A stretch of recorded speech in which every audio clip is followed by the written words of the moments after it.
Tema de hoje: eu quero ser um espelho do amor de Deus. Vamos falar juntos? Eu quero ser um espelho do amor de Deus. Numa primeira leitura da parábola que nós vamos ler, que é a parábola chamada do fariseu e do publicano, nós percebemos de cara que é um estudo que Jesus nos dá sobre orgulho, sobre humildade e também sobre uma atitude correta na oração. Mas eu tenho certeza que, analisando melhor o texto, vamos encontrar também muitos outros detalhes que servem muito claro para nós hoje aqui. Eu quero já ler o texto com vocês, Lucas capítulo 18, do versículo 9 ao versículo 14. Eu peço que você acompanhe a leitura comigo aqui nas telas. Estou usando a tradução da Nova Versão Internacional. Diz: alguns que confiavam na sua própria justiça e desprezavam os outros. Jesus contou esta parábola. Pausa já aqui. Nota que a parábola tem um endereço. Gente que despreza o outro. Gente que se considera superior ao outro. Gente que, por discordar do outro, considera o outro inferior a si. É para esses que Jesus dirigiu a parábola. Continuando a leitura. 2 homens subiram ao templo para orar. Um era fariseu, o outro publicano. Mais uma pausa. Os fariseus eram um grupo religioso extremamente radical. Para eles, a santidade ela era comportamental. Santidade não tinha a ver com o coração, mas com as atitudes externas da pessoa. Então, o tanto que ele orava, o tanto que ele jejuava, aquelas coisas que aparecem, que a gente faz na vida religiosa, a maneira de se vestir. Eles eram pessoas que gostavam de não, eles achavam mais santos que os outros, então eles não se contaminavam com os outros, não esbarravam nas pessoas, não se abraçava ninguém, porque eles achavam que uma pessoa pecadora macularia a santidade dele num toque, num abraço ou algo parecido. É assim que eles imaginavam a santidade. Já o publicano era um coletor de imposto. Então, os impostos eram recolhidos para Roma, para uma outra nação que dominava aquele terreno naquele tempo, naquele espaço. E os publicanos eram judeus, mas contratados por Roma. Eles eram empresários, eles eram negociantes. Ele não era um serviço público, não era um servidor público, ele era um empresário. Então ele fazia negócios com isso. Ele se encarregava em recolher os impostos, dava para Roma o que Roma pedia, só que ele cobrava muito mais, ele oprimia as pessoas. Então ele era odiado por todos, era a pior raça que tinha para um judeu, era o publicano. E aí diz o texto: os 2 subiram ao templo para orar. Essa expressão subiu para orar, nós sempre imaginamos de uma maneira muito individual, não é? Eu vou orar, eu vou falar com Deus, mas a ideia do texto é a ideia do culto público. O culto público naquele tempo era assim: o sacerdote chegava, fazia os sacrifícios e em prol de todo o povo. Ali o sacerdote dava a bênção, e havia um momento em que o sacerdote subia ali o incenso que ele colocava, derramava-se também vinho e óleo, né, azeite sobre o altar, como que para apagando as brasas, subia aquela fumaça. Quando subia era o sinal para os homens que não estavam ali, porque você ficava um pouco mais longe, um pouco distante ali do altar, só sacerdotes ali. Os homens começavam a orar. Era o seu momento de oferecer suas orações a Deus. Seus pecados estavam perdoados, você estava tudo ok para Deus, agora você poderia orar. Era o momento das orações. É nesse cenário que se dá essa parábola. Vou continuar a leitura. 2 homens subiram ao templo para orar, um era fariseu e o outro publicano. O fariseu em pé orava sozinho. Deus, eu te agradeço, porque não sou como os outros homens. Esse sozinho é que ele se afastava um pouco das pessoas. Eu não sou como os outros homens, ladrões, corruptos, adúlteros, nem mesmo como esse publicano aí. O cara ainda aponta para o outro. Jejuo 2 vezes por semana e dou o dízimo de tudo quanto ganho. Mas o publicano ficou à distância. Ele nem ousava olhar para o céu, mas batendo no peito dizia: Deus tem misericórdia de mim, porque eu sou pecador. Jesus disse: eu lhes digo que este homem, esse publicano, e não o outro fariseu, foi para casa justificado diante de Deus. Pois quem se exalta será humilhado, e quem se humilha será exaltado. Amém.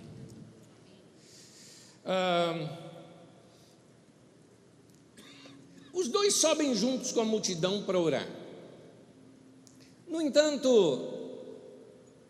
o fariseu, quando ele vai orar, ele se afasta dos demais para orar, porque ele não queria se contaminar com os outros, por isso que ele se afasta para fazer as suas orações.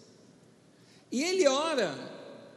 É interessante, se você ouvir a oração dele, é uma oração acusativa dos outros. Aquele tipo de pessoa que está orando não para Deus, mas orando para os outros ouvirem o que ele está orando, dando indireta na oração. É mais ou menos isso que esse homem está fazendo. E então, nesta oração desse fariseu, o costume nessa hora é todo mundo orar em voz alta. Todos oravam dessa maneira. E esse começa a orar, como Jesus já havia dito acerca dos fariseus, para ser visto pelos homens, ou seja, no caso aqui, para ser escutado pelas outras pessoas, a maneira como ele orava. Aquilo de fato não era oração. Ele não adora a Deus por nada, ele não pede nada para Deus, era pura autopropaganda esse tipo de oração desse fariseu. O texto diz assim: Deus, eu te agradeço porque eu não sou como os outros homens, ladrões, corruptos, adúlteros, nem mesmo como este publicano. Jejuo 2 vezes por semana e dou o dízimo de tudo quanto ganho. Para quem que ele está fazendo isso, se Deus conhece? Para quem que ele está falando isso? Ele está, na verdade, fazendo uma autopropaganda para se mostrar para os outros que ele é melhor do que aqueles outros. Corrupto, ladrão, adúltero, quanto julgamento, e ainda aponta para o cara: eu não sou como esse publicano aqui, ainda aponta para o cara. Na lei de Moisés, tem uma orientação para que se jejue pelo menos uma vez no dia da expiação. Já esse cara jejuava 2 vezes por semana. O próprio dízimo, ele era descontado dos cereais, do vinho e do óleo, e o cara se orgulhava de dar o dízimo de tudo, até das folhinhas de hortelã, como se diz no texto da Bíblia Sagrada. Já o coletor de impostos, o cara fica de longe, não se mistura com os outros, não é agora para não ser contaminado, não é por isso, mas por ele se considerar indigno. Diz assim o texto em Lucas 18: mas o publicano ficou à distância, ele nem ousava olhar para o céu, mas batendo no peito dizia: tem misericórdia de mim, que eu sou pecador. Naquele tempo, o costume, que é um costume inclusive de oração no Oriente Médio, as pessoas elas oram cruzando os braços assim no peito e se curvam diante de Deus. Este homem talvez fazia isso com os punhos fechados e batendo no peito, mais ou menos para aquela sensação de angústia, de tristeza. Tem algo apertado dentro do meu peito, eu preciso me livrar disso que está aqui no meu peito, tem pecado aqui dentro. Alguém que bate aqui no peito, como Jesus mesmo havia dito, do coração procedem os maus pensamentos.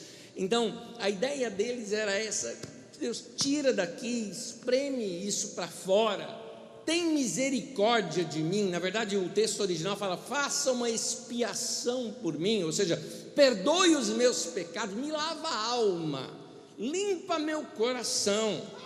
E ele fica de longe, ele não quer ser visto, ele se sente indigno com relação às demais pessoas que estão ali adorando, e ele quer que Deus o perdoe, para que ele possa então fazer parte daquele povo que está ali adorando a Deus. Fim do culto. Ambos vão para casa. Lucas 18,14 diz assim: eu lhes digo que este homem, esse que bateu no peito, esse que reconheceu que precisava lavar a alma diante de Deus, este homem e não o outro, foi para casa justificado diante de Deus. Pois quem se exalta será humilhado, e quem se humilha será exaltado. Note que não basta vir aos cultos. Há um pensamento, esse pensamento é um pensamento católico, mas que também já está inserido dentro da atual igreja evangélica. E nenhum dos dois estão certos, porque ambos praticam a mesma coisa. É o pensamento de que se você simplesmente vai à missa, já é o suficiente para te receber graça. É o mesmo pensamento evangélico. Não, se eu for no culto hoje, eu já recebi graça somente por estar no culto. Não, senhor, não, senhora.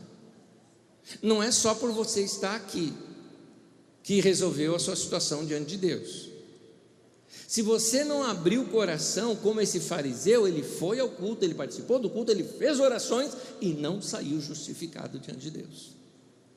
Então, a atitude errada não resolve o nosso problema com Deus, mesmo que a gente vá ao culto. Somente quem foi sincero, de coração humilde, essa pessoa assim sai transformada do culto. A lição aqui é que somente uma pessoa humilde ela pode se aproximar de Deus.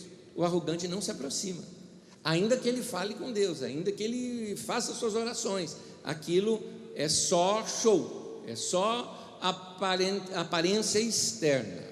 Agora, por que esse texto da Bíblia Sagrada por que está registrado esse texto na Bíblia Sagrada para chegar até nós?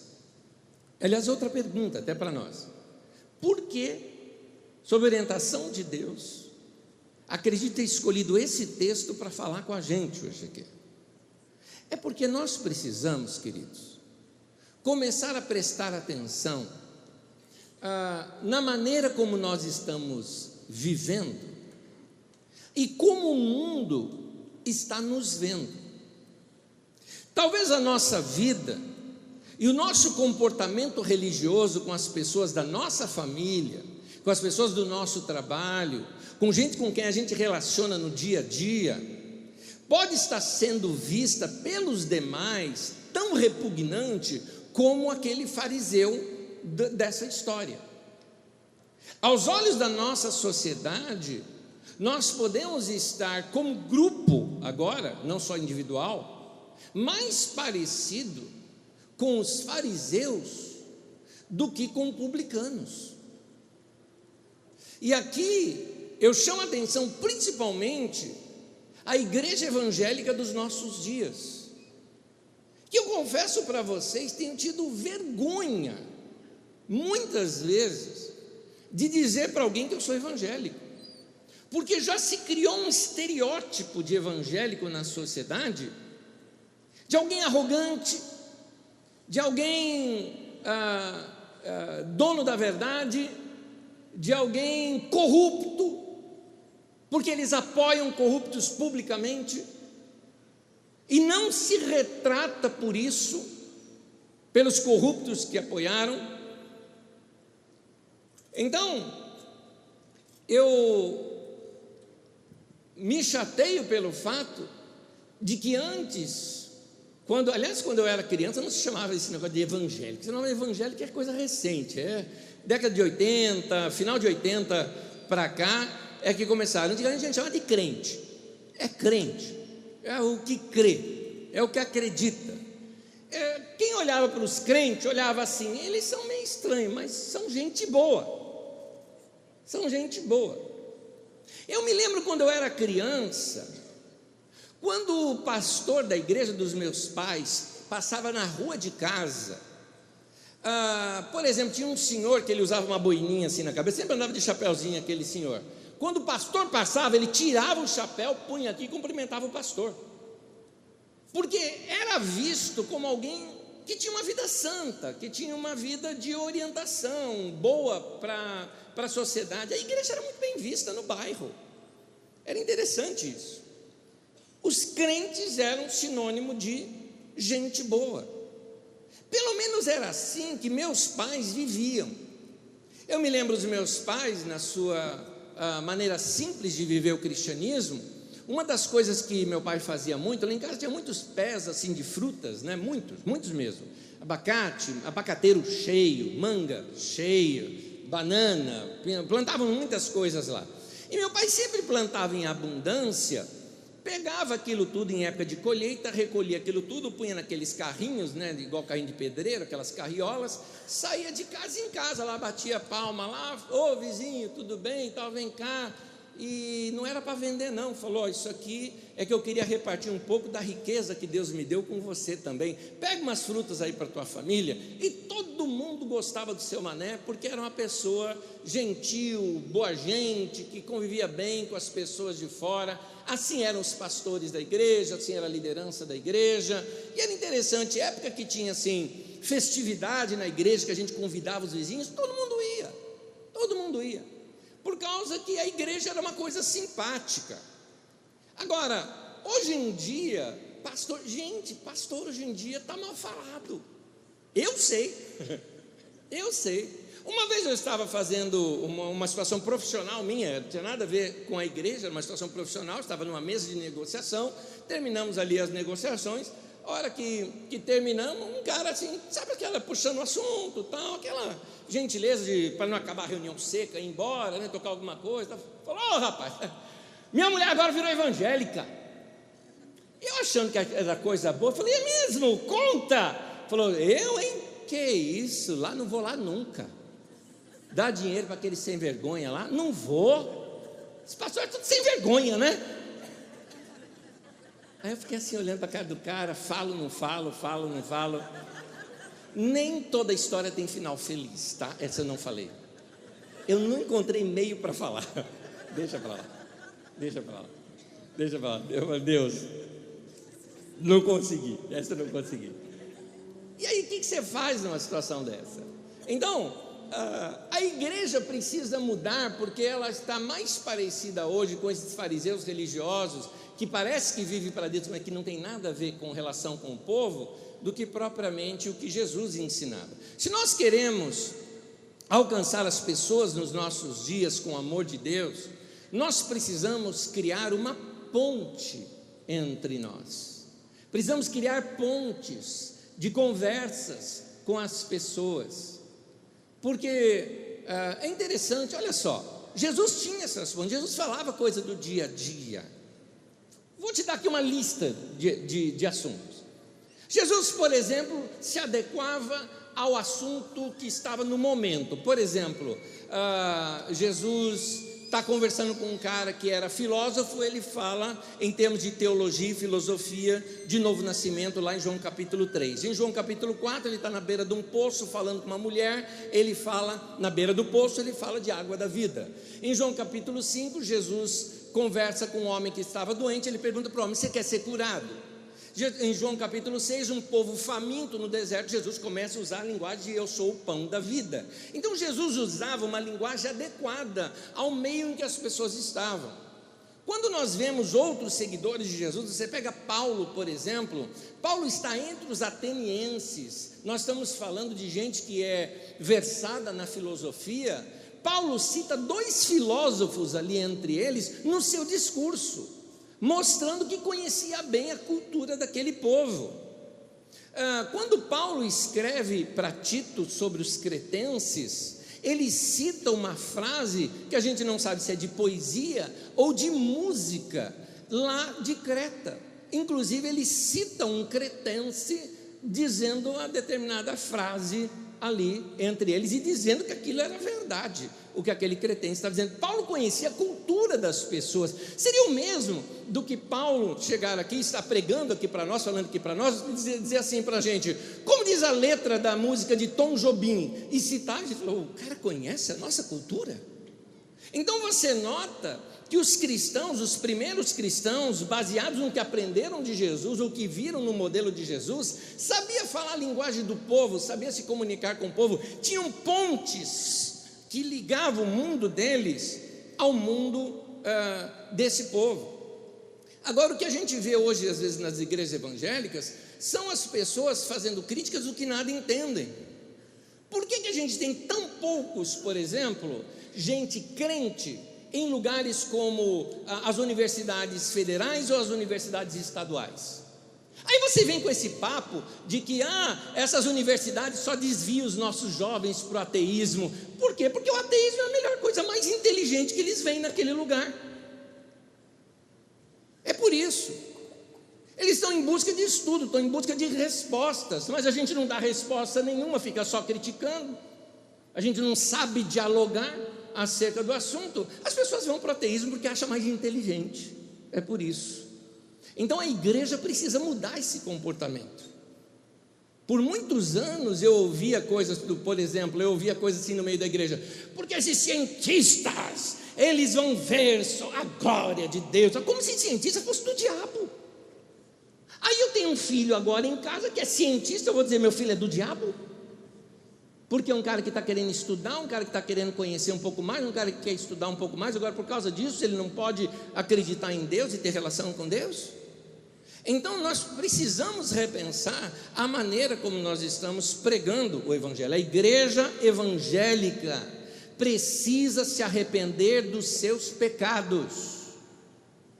Deixa eu jogar aberto aqui uma coisa, me permitam, por favor, eu não estou aqui fazendo nenhuma tendência política nesse momento, mas uma das coisas, assim, peço licença a você, por exemplo, que é militante do PT, que eu respeito você e sua posição na qual você acredita, na sua filosofia política, mas hoje em dia é geral o pedido, até de outros de esquerda, pedindo que o PT se retrate dos seus, faça uma autocrítica. Esse é o termo usado na internet. Cadê a autocrítica do PT? E eles não fazem, sempre o erro é dos outros, sempre o erro dos outros, sempre o erro dos outros, e nunca admitem seus próprios erros. Pois bem, falo agora para a igreja evangélica, porque dessa eu faço parte. A igreja evangélica precisa fazer uma autocrítica, ela precisa admitir os seus pecados e erros publicamente.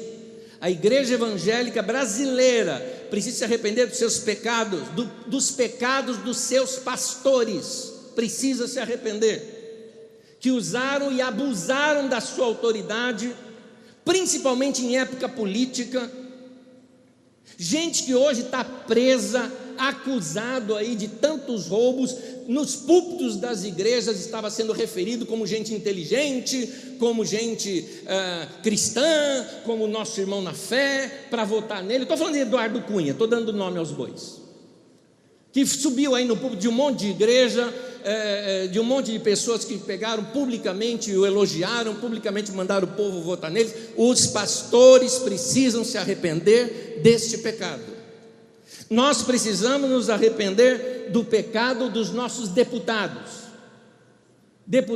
que em nome da igreja evangélica falaram que os negros são uma raça amaldiçoada, descendentes de Caim, falaram abertamente isso.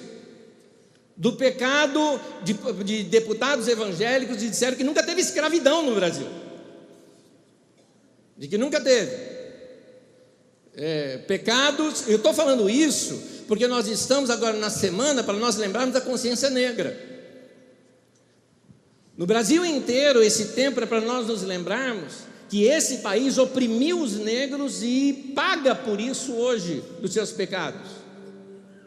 Todas as vezes que Israel se distanciava de Deus, a área econômica era diretamente afetada, e eles sabiam, nós estamos passando por isso tudo por causa dos nossos pecados. Hoje o Brasil continua em crise, e nós estamos dizendo que o pecado é dos políticos, e eu te digo, o pecado é da igreja. É a igreja brasileira que deixou de ser sal da terra, de ser luz do mundo, a igreja brasileira que deixou de ser profeta, a igreja brasileira que deixou de pregar o evangelho para pregar política. Politicagem, porque se fosse política estava bom. Política é bom, politicagem é que é isso, tá? Falta palavras, sabe? Tem hora que falta palavra aqui para a gente falar, né? Então nós como igreja precisamos rever os nossos conceitos, rever o nosso comportamento social.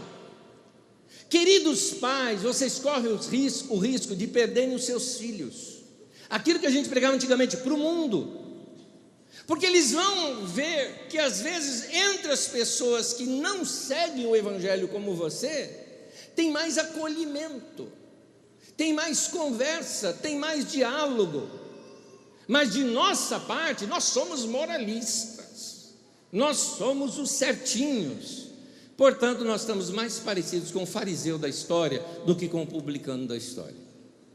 Então, o que nós temos que fazer? Eu quero deixar aqui 2 conselhos rápidos. Primeiro, como um seguidor de Jesus, eu preciso desenvolver uma cultura de respeito. Vamos dizer tudo isso juntos? Vamos lá? Como um seguidor de Jesus, eu preciso desenvolver uma cultura de respeito. Respeitar é fazer pontes para o diálogo. Criar uma cultura de diálogo significa tornar-se alguém que respeita e que valoriza todas as pessoas como dignas do amor de Deus. Todas são, todas precisam do amor de Deus e todas têm que ser amadas da mesma maneira.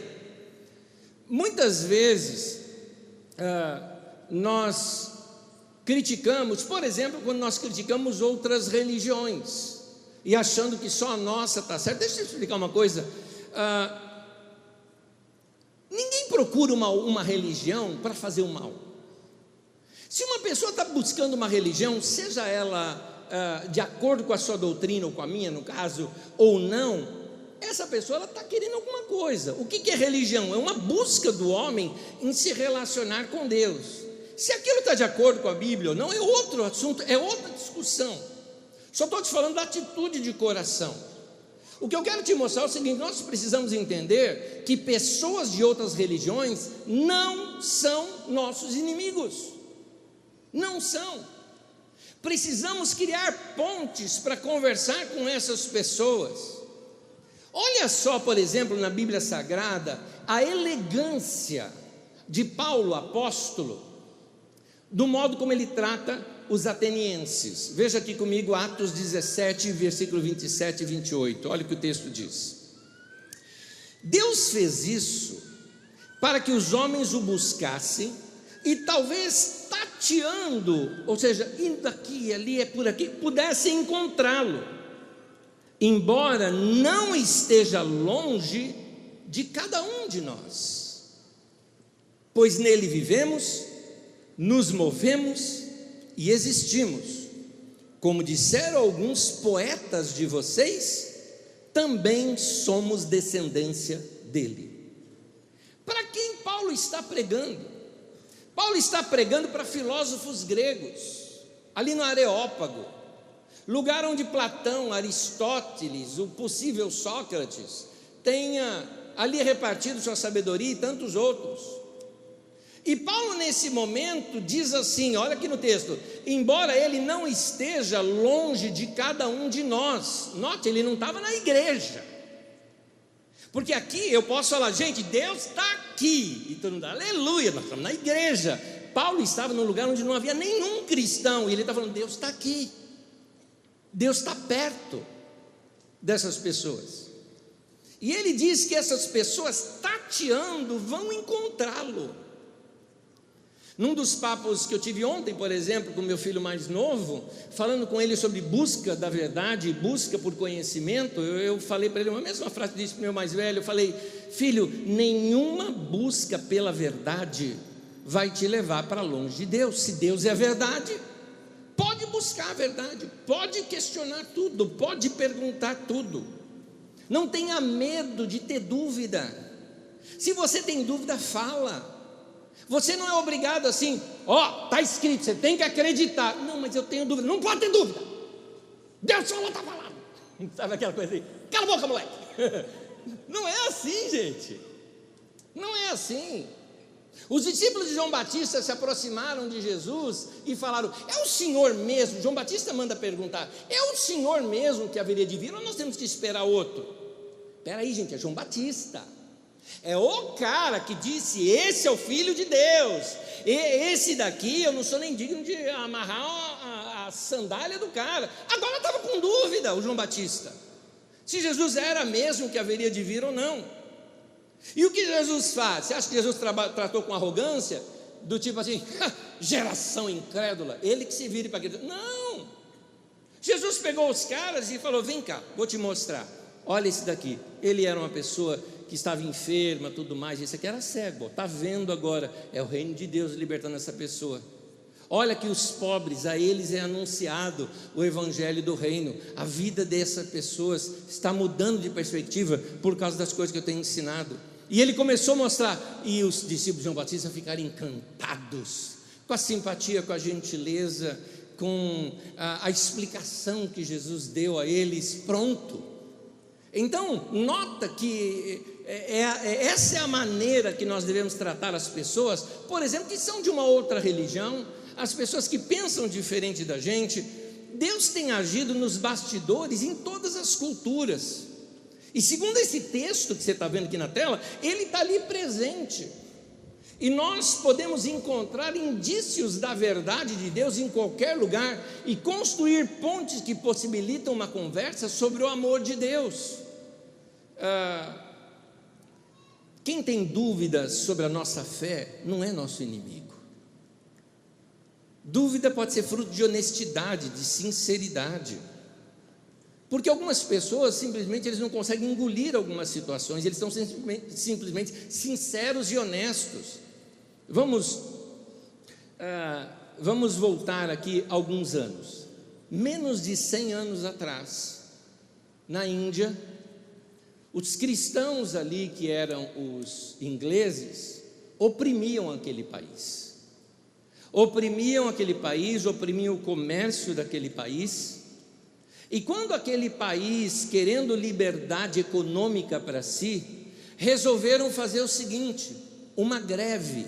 Ninguém vai comprar produto inglês mais, ninguém. O que os ingleses fizeram? Os ingleses começaram com autorização da rainha, começaram a fazer tráfico de droga para dentro da Índia, era o ópio, e começaram a penetrar o ópio lá para dentro. Eles haviam feito isso já na China, onde nós temos a guerra do ópio, 2 guerras sobre isso. O mesmo tentaram fazer na Índia, mas até isso também os indianos rejeitaram. Enfim, os indianos fizeram uma guerra silente, uma guerra sem armas, uma guerra de paz, sem armas, sem nada, simplesmente não compraram mais seus produtos, fizeram resistência a eles, fizeram até greve de fome, porque assim, alguns produtos eram de comida, eles falaram: nós ficamos sem comer então, mas nós não vamos comprar produtos ingleses. Fizeram isso os indianos, para tentar resistir aos ingleses, e os ingleses oprimiam mais. Esses ingleses eram cristãos. O líder indiano, bem conhecido por nós, chamado Mahatma Gandhi, ele disse uma frase que a gente conhece assim, a gente conhece aquela frase: no vosso Cristo eu creio, o que eu não creio no vosso cristianismo. Essa frase, na verdade, é um remake da frase original. A frase original dele ainda é mais pesada. Essa é a frase original de Mahatma Gandhi. Ele diz assim: eu não rejeito o seu Cristo, eu amo o seu Cristo. Eu apenas creio que muitos de vocês cristãos são bem diferentes do vosso Cristo. Tome.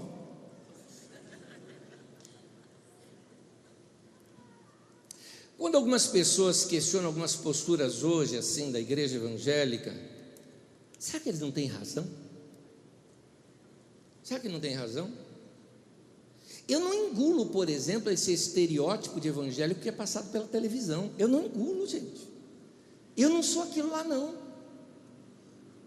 O tempo que eu estava, deixa eu falar isso em toda a mensagem, porque algumas pessoas pensam que eu assim, o Anésio está de bronca comigo, me bloqueou no Facebook, me bloqueou no WhatsApp. Não, eu cancelei mesmo, querido, eu saí das redes sociais, quero um pouco de paz, né? É por isso. Mas no tempo que eu estava vendo aquelas guerras todas que tinham, né? Fizeram algumas postagens de alguns pastores pregando na época política, e as coisas que falavam ali Teve uma que eu respondi assim, falei, eu não sou dessa religião aí não. Eu não sou. Essa aí não é minha religião não. Eu não sigo o mesmo Deus que esse cara está falando aí. Eu não sou disso. Então eu não engulo esse estereótipo que é passado para nós pela televisão. Eu acho que não se parece com Jesus. Falo agora como Gandhi. Muitos cristãos são diferentes do vosso Cristo. Eu não engulo alguns ensinamentos estranhos que foram passados para a gente no passado e que eles não me servem mais. Eles não refletem aquele caráter amoroso que eu vejo revelado em Jesus. Eu não engulo isso. Um Deus que é vingativo, um Deus que manda todo mundo para o inferno. Eu fico questionando essas coisas. Como assim? Como assim? Se eu vou ser salvo, eu vou para o céu, eu estou lá no céu. Como é que eu vou estar em paz lá no céu, sendo que a Bíblia diz que eu vou ter pleno conhecimento? Como é que eu vou estar em paz lá no céu, sabendo que na parede lá do lado, né, do outro lado, do outro departamento lá, né, tem gente queimando e gritando o tempo todo, que é o tal inferno que o pessoal prega por aí? Como é que eu vou ficar em paz com uma coisa dessa? Que Deus é esse que tem prazer em ver o povo lá sendo assado lá no inferno por toda a eternidade? Onde você viu isso na Bíblia? Isso é invenção da Idade Média. Você está se referindo ao inferno de Dante, da Divina Comédia. Lê lá que você vai entender por que os cristãos pensam assim hoje. Aliás, a palavra inferno nem existe na Bíblia, né? O que existe são duas palavras, Hades e Geena, que nós é que traduzimos como inferno. É uma invenção isso da Idade Média. Olha, você está ensinando que não existe inferno. Esse de Dante não existe, que é esse que a igreja prega. A Bíblia não fala em sofrimento eterno, fala em morte eterna. É bem diferente de sofrimento eterno. São duas coisas diferentes. Então eu não consigo entender um Deus que tem prazer no sofrimento. Ou aquele Deus que serve para a gente como amuleto contra o que a gente não gosta. Porque é isso que a igreja evangélica prega hoje. Prega, por exemplo, olha, você está lá no teu trabalho, o pessoal está querendo te mandar embora. Deus é fiel, eles vão pagar por isso. Isso é macumba, isso aí não é coisa evangélica não. Isso é você desejar o mal para a pessoa, isso é feitiçaria. É esse o nome que é usado. Eu não engulo isso. Nós precisamos abrir para o diálogo, ouvir perguntas. As pessoas gostam de ser ouvidas. Vamos dar ouvidos às perguntas que nos fazem. Vamos ter coragem também de fazer perguntas. Vamos refletir melhor sobre a maneira como nós vivemos. Mais importante do que escutar uma pessoa é escutar o coração dessa pessoa. Me lembro quando eu conversava uma vez com um líder espírita e ele falou assim para mim, falou, você é o primeiro na minha vida, pastor evangélico, com quem eu consigo conversar. E eu notei um cara amoroso, amava as pessoas, e o nosso papo ficou em cima disso. Nós temos divergências teológicas, muitas, não são poucas, são muitas as nossas divergências teológicas. Mas as obras sociais que ele faz, eu tiro o chapéu, e ele tirou o chapéu para a nossa também. Então, nós precisamos repensar que precisamos criar pontes para conversas. Pontes onde nós temos agora liberdade. Por exemplo, hoje eu tenho liberdade de conversar com essa pessoa sobre o Evangelho. Ele hoje me ouve. Da mesma forma que eu gosto de ouvi-lo também. Mas nós precisamos ouvir o coração das pessoas. A prepotência e a arrogância de alguns cristãos mais afastam as pessoas de Deus do que aproximam. Em nome de defender a fé, esses guardiães se tornam verdadeiros cruzados, né? Como nas cruzadas antigas do nosso século, deixando rastros de gente morta para Deus em nome da fé. É isso que acontece. Segundo, primeiro, como discípulos de Jesus, precisamos desenvolver uma cultura de respeito. Segundo e último, minha melhor pregação é ser um exemplo do amor de Deus. Amém? Vamos falar juntos? Minha melhor pregação é ser um exemplo do amor de Deus. Repito para vocês uma frase que eu ouvi de um irmão muito querido lá na África, quando foi enviado para um lugar onde não havia nenhum cristão ali naquele lugar, e o Máquina disse o seguinte, Máquina é o nome dele, ele disse assim, eu não vou pregar o evangelho para ninguém, se eles não virem Jesus em mim, eu não tenho nada para pregar para eles. E ele foi e viveu no meio daquelas pessoas. Hoje nós já temos mais de 200 pessoas batizadas naquele lugar, por causa que esse homem viveu o amor de Deus para aquelas pessoas. Ele foi e serviu aquela sociedade. A grande pregação do evangelho é a graça de Deus, Essa é a pregação.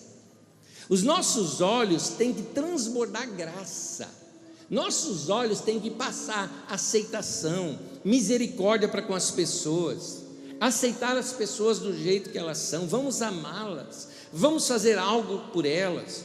Os fariseus só viviam para a religião deles, e eles não faziam nada para ninguém. Por isso que Jesus pegou tão pesado com eles, porque eles mais afastavam as pessoas de Deus do que se aproximavam. Você está falando de aceitação, mas você está pegando pesado hoje com os religiosos. Porque esse exemplo eu tenho em Jesus. É interessante isso. Jesus amava a todos. Jesus, você vê ele fazendo uma festa na casa dele, e indo na festa prostituta, indo publicano, e o fariseu ficando lá de fora, não querendo entrar para não se contaminar. E Jesus critica o fariseu por causa disso. Então você nota que o nosso mestre tem uma coisinha, ele criticava sim quem era religioso, que mais afastava pessoas de Deus, porque ele até fala o seguinte: nem vocês entram para o reino e nem vocês deixam as pessoas entrarem. Que Jesus também deu um alerta para eles, falou: vocês com essa santidade toda aparente de vocês não deixam o povo entrar, mas sabe de uma coisa, vocês também não entram, viu? Porque vocês não são não são coisa boa. Então, é interessante, Jesus uma vez foi jantar na casa de um fariseu. Isso está em Lucas 11, de 37 a 42, eu apenas narro a história para vocês. E Jesus estando lá, o fariseu ficou assim escandalizado, porque Jesus começou a comer sem ter feito a purificação das mãos. Mas aqui não está se referindo ao nosso costume ocidental de lavar as mãos para comer, não é isso. Era a cerimônia de lavar as mãos.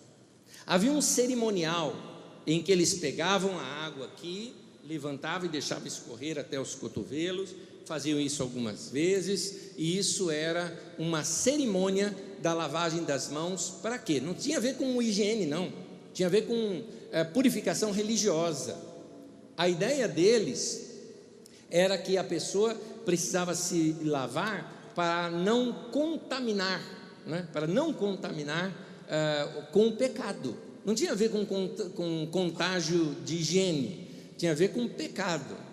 É aí que Jesus usa aquela frase que você já conhece: o mal não é o que entra pela boca, o mal é o que sai da boca do homem. Essa frase não é de Pepeu Gomes, tá? Essa frase é de Jesus. Jesus então, ele responde algo ainda para o fariseu. Ele chega assim para o fariseu e diz assim: por que você não pega a comida que está dentro do seu prato e doa? Aí ele fala o seguinte: quando você faz isso e doa como esmola, aí é isso que vai te levar a praticar o jejum que Deus quer. Porque os fariseus jejuavam, mas não faziam mais nada. Jesus falava: olha, já que você vai jejuar, pega a comida que você ia comer e doa para os pobres. Essa atitude sim é uma atitude de purificação. Queridos, as pessoas não entendem as manifestações de religiosidade, mas entenderão o amor de Deus quando você ajudar alguém necessitado. É assim que se prega o Evangelho. Uma vez eu me reuni, quando a Cariza começou a crescer, você sabe, a gente começou lá com 35 pessoas, foi crescendo, e ela sempre crescendo, um crescimento saudável, gostoso e tal. Mas teve uma época nossa que começou a crescer muito. Os nossos dados eram bem diferentes dos primeiros dados. Então, como naquele tempo a gente anotava o visitante, quem que tinha trazido ele, eu peguei 15 pessoas, que eram pessoas que tinham mais trazido visitantes, marquei com eles, depois do culto vamos bater um papo, tudo bem. Fizemos uma rodinha. E nessa rodinha que nós fizemos, foi uma conversa rápida, foi uma conversa mais ou menos por ali assim, fizemos uma conversa ali, e nessa rodinha rápida ali, eu perguntei ali para eles: o que vocês estão fazendo, que vocês estão trazendo tanta gente? Deu opinião, mas teve um que me marcou. Ele falou assim: Anésio, depois que nós investimos ainda mais em obras sociais, ficou muito mais fácil pregar o Evangelho. Peguei, é por aí. Eu me lembro algumas pessoas que eu mesmo evangelizei, que frequentam a nossa comunidade, já são batizados aqui. Algumas das pessoas, se você está aqui, você deve se lembrar como nós começamos nossa conversa. Começamos falando de obras sociais, começamos a falar de serviço ao necessitado, de um evangelho que resolve essa questão do pobre. Então essas pessoas se encantaram por isso. porque ela está em busca de Deus, mas não tem encontrado nas religiões aquilo que realmente reflete o que o seu coração, eco no seu coração do que eles acreditam sobre Deus. Nessa semana eu tive orgulho, me permita a palavra orgulho, o bom sentido da palavra orgulho, eu tive orgulho, você também vai ter, porque se refere a um adolescente da nossa comunidade.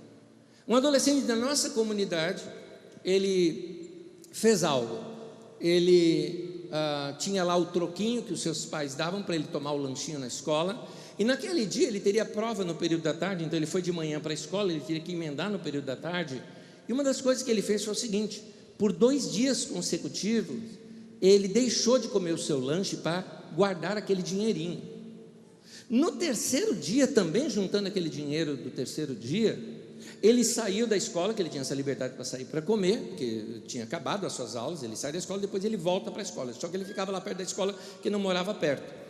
Então ele foi numa praça aqui, estuda ali no centro de Osasco, numa praça, bem perto ali do centro de Osasco, onde tem moradores de rua.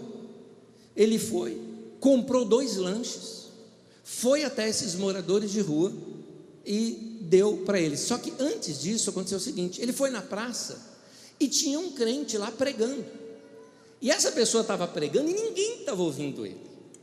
E esse adolescente até, na verdade, ele começou me contando assim, ele falou: rapaz, o cara estava lá pregando e ninguém, e eu fiquei com dó dele, eu parei para ouvi-lo. Eu fiquei ouvindo para dar força lá para o irmão. Mas a hora que eu vi o que ele estava pregando, ele falou assim: Anésio, é pecado eu dizer que eu não acredito no que ele estava pregando? Porque ele estava pregando com ódio, falando que as pessoas, todo mundo estava indo para o inferno, e ele só falava, ele não falava do amor de Deus, ele só falava do inferno. Aí eu saí, comprei lá os lanches. A hora que eu passei, ele tinha terminado de pregar. A hora que ele terminou de pregar, eu cheguei nele e falei assim: vamos pregar o evangelho agora? E chamou o cara para acompanhá-lo. Ele foi lá no morador de rua e ofereceu lá para o morador de rua lá um suquinho e um lanchinho, e aquele morador de rua olhou para ele assim e agradeceu, dizendo: puxa, Deus existe. É assim que se prega o evangelho. Depois ele, não achando outro morador de rua, foi desceu Antônio e a Rua até achar um outro lá. A hora que achou um outro, ficou feliz, deixou lá com aquele outro, e aí voltou para a escola feliz. Ele falou: passei fome, não estou de Deus, não supriu minha fome não, eu estava com uma fome que eu queria comer o lanche do cara, mas o coração estava completamente renovado. Meu irmão, é assim que se prega o evangelho. Amém? É assim que se prega o evangelho. Eu quero terminar mostrando algo para você. Pode ficar em pé comigo, por gentileza?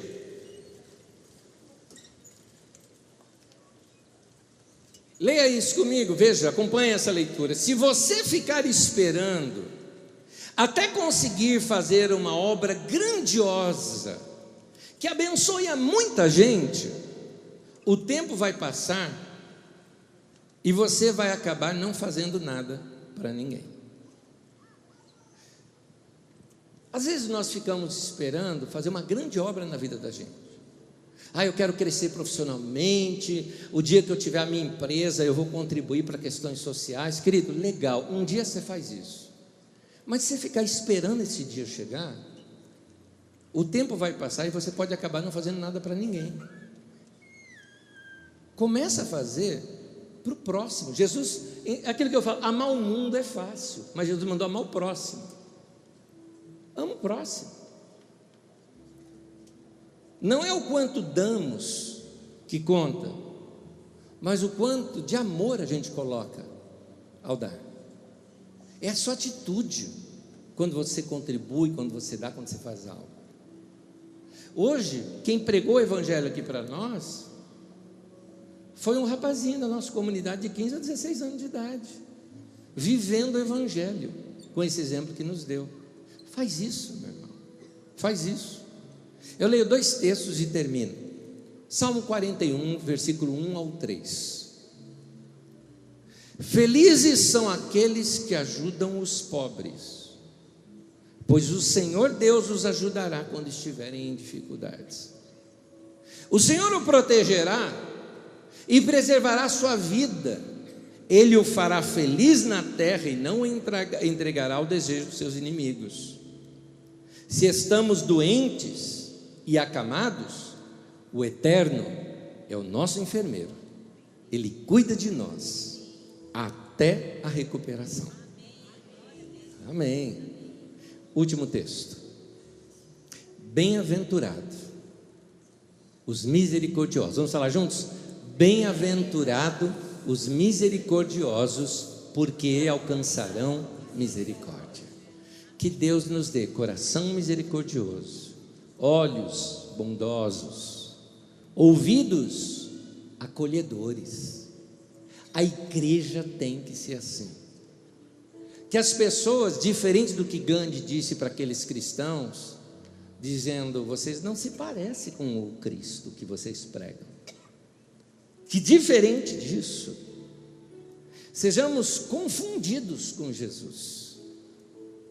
Eu termino contando rapidinho a história de um indiano, agora é um indiano cristão, Sadhu Sundar Singh. E ele pregava o evangelho nas tribos e nos locais, e pregava de tal maneira amorosa que, anos depois, quando os missionários, inclusive missionários ingleses, chegaram lá para pregar o evangelho, chegaram em alguns lugares e começaram a pregar sobre Jesus, e o povo feliz da vida. E ele falou de Jesus, nós conhecemos ele. E aí ele achou um pouco estranho aquilo, como assim? Não, ele passou aqui com a gente. Como assim Jesus passou aqui com vocês? Aí é que ele veio descobrir que era esse cristão convertido, chamado Sadhu Sundar Singh, que viveu entre esse povo de tal maneira que quando eles pregaram sobre Jesus, foi confundida a imagem de Jesus com a desse homem. Que a minha vida e a sua seja assim também. Que as pessoas possam ver Jesus em nós, para que a gente seja como Jesus mesmo recomenda a gente ser, luz do mundo. Luz se vê, luz não se ouve, luz se vê. Então que os homens vejam as vossas boas obras e glorifiquem ao vosso Pai que está no céu. Amém, amém. Que isso seja verdade na minha vida e na tua vida também, em nome de Jesus. Oremos. Senhor, em nome de Jesus, nós damos a nossa vida para o Senhor e te pedimos que a nossa vida seja transformada pelo poder dessa palavra que o Senhor nos deu hoje aqui. Que o nosso coração saia daqui hoje desafiado a viver uma vida diferente, menos egoísta e com muito mais amor no nosso coração para as pessoas. Que possamos pregar o Evangelho dessa maneira e a tua igreja, a quem nós representamos também, venha de novo cair na graça de todo o povo, ser simpática a toda a cidade. É o que nós te pedimos, ó Deus, no nome de Jesus. Abençoa nossas vidas, guia-nos, dá-nos a direção da nossa vida, nos mostre, Senhor, onde podemos praticar as boas obras e viver o teu evangelho dessa maneira. Nós te pedimos no nome de Jesus. Amém, amém e amém. Que Deus te abençoe, em nome de Jesus.